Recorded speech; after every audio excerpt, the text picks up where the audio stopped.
I think many of us postpone parts of our lives while waiting for the fear to disappear first.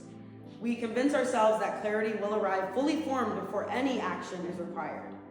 At some point, the perfect opportunity will appear, our confidence will magically solidify, and then stepping forward will feel like the obvious choice.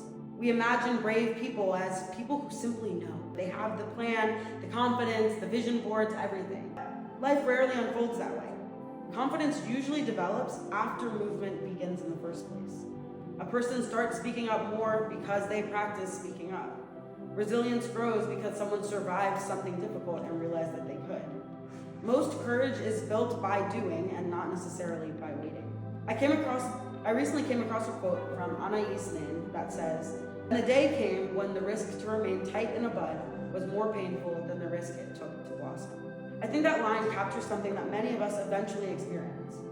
There comes a moment when staying the same starts costing more than actually just changing. Remaining inside a familiar environment can feel safer at first, even when it's draining you. Human beings are incredibly adaptable. We adapt to stress, misalignment, unhealthy relationships, burnout, loneliness all the time.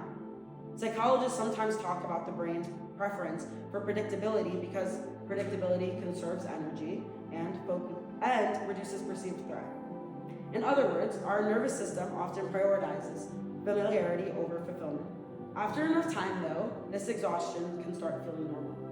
Misalignment can become routine.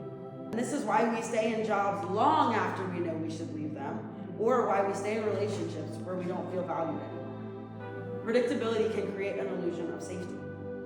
The known thing often feels safer than the unknown thing, even when the known thing is making us miserable. That means a life can feel emotionally safe while still being spiritually a bit too small for you. And that's why I no longer believe that fear automatically means stop. Sometimes fear is simply just the body reacting to unfamiliarity.